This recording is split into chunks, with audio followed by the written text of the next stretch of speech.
Hey guys, welcome back to Maelstrom Gaming Studios. I'm Craig. I'm Calvin. And we are beginning Operation Firestorm, our first narrative campaign, and this is our first Deathwatch narrative campaign. Calvin is taking the role as the Deathwatch commander. Super excited. I will be playing the enemy. I'm more of a GM. This is not going to be a Crusade style campaign. We are taking some aspects from it, but it's more of our own thing. Actually, I should give credit where credit is due. If you guys know Mini Wargaming, this is largely based on the system that Matt came up with at Mini Wargaming. I've always loved those campaigns, and we're going to try one out ourselves using a lot of the same rules, so you guys can find them on Mini Wargaming's page. But we'll go through it. This is pretty much just a GM versus player. Enemies you guys know from if you've seen the trailer. If you haven't, now you'll see the trailer. I'll put it before every video, just a shortened version of it as kind of the intro.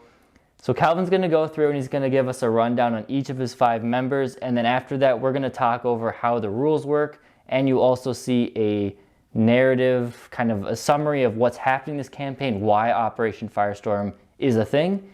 And then without that, we'll dive into in another video you guys will see Mission 1, which no spoilers yet. So with all that away, let's dive into the narrative first, and then you guys will see the characters.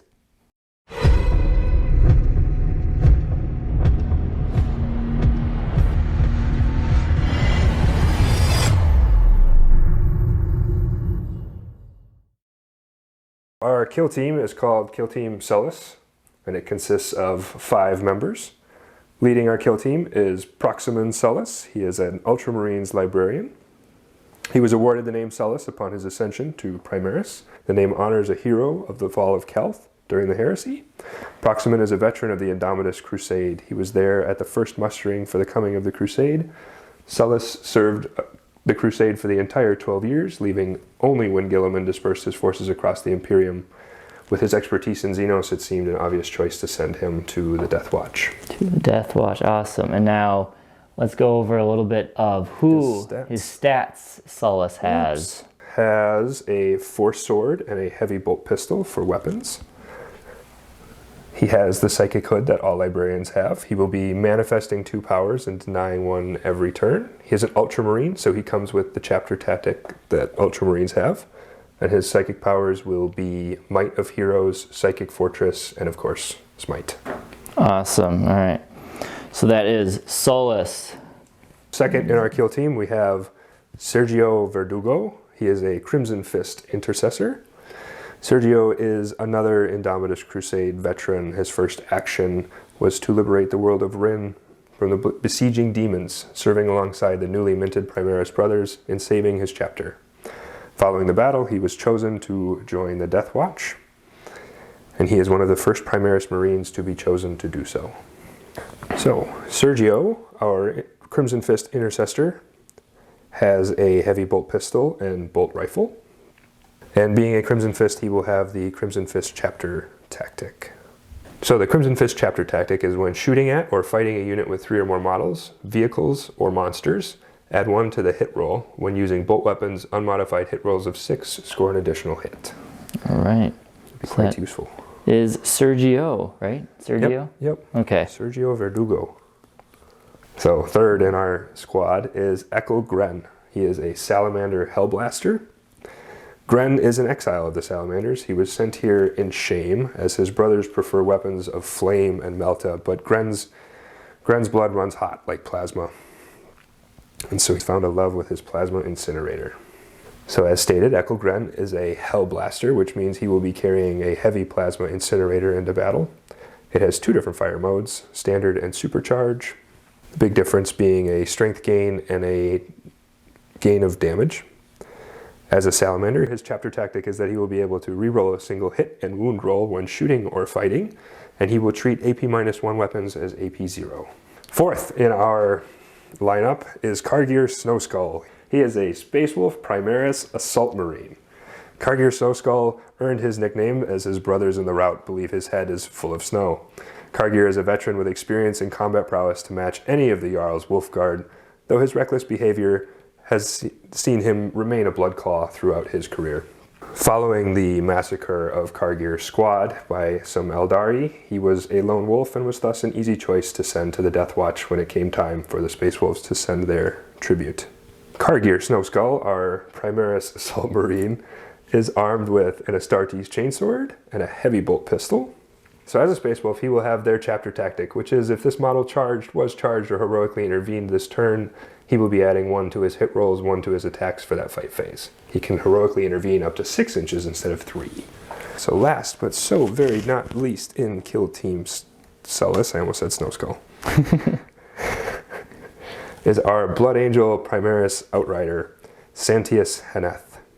Haneth is yet another Indomitus Crusade veteran. He was one of the first Fortires to hit sand in the Battle of Baal, arriving as reinforcements to prevent the eradication of the Blood Angels and their successors. Haneth served the chapter for a few years during cleanup actions following the Battle of Baal in their efforts to cleanse the system of the remnants of the Leviathan fleet. And as most who have experienced fighting such terrible Xenos, he was sent to the Death Watch to serve where he is most needed. Haneth, being a Primaris Outrider, will be on his Space Marine bike, which comes with a twin bolt rifle. He himself will be carrying a heavy bolt pistol and an Astartes chainsword. So his bike gives him a couple special things. His charges are a little bit better, and he can, of course, turbo boost, which will allow him to move a little bit faster, a little more consistently. And finally, being a Blood Angel, he will have the chapter tactic, which is if this model was charged, or heroically intervened this turn, he adds 1 to his wound and 1 to his attacks for that fight phase. So as Kill Team Sullus, now we'll move into a little bit about how this campaign is going to work. So you guys have seen the narrative. You have now seen the Kill Team Sullus. Calvin will be commanding them. Here we go. A little bit about how this Kill Team is going to run. Like I said in the intro, this is going to be a very GM style campaign. This is more of a role play game than a battle war game, I guess. Good way to put it.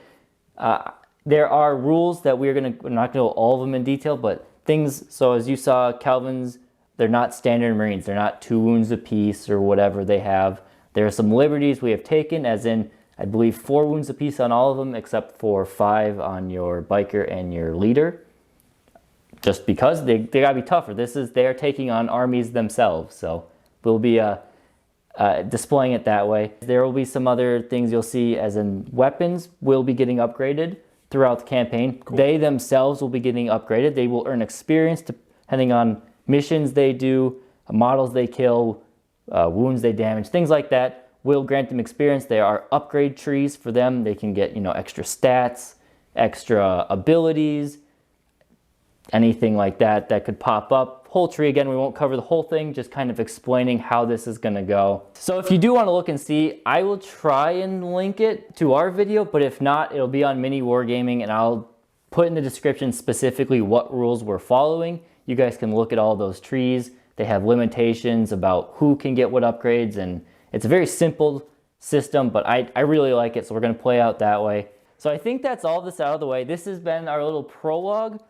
You guys will now dive into, we will dive into Mission 1. You guys will see it in another video. We're going to break them up just to, let it go out a little bit longer. But let us know in the comments what you think. Who is your favorite right now out of the Kill Team? Who do you like? My favorite, if Calvin mentioned, is the Salamander. What's his name? Echo Gren. Echo Gren. He's my favorite out of all of them. So let's see how he does, and I'll see how the rest of the Kill Team is, and we'll move into Mission 1 for Kill Team Sullus.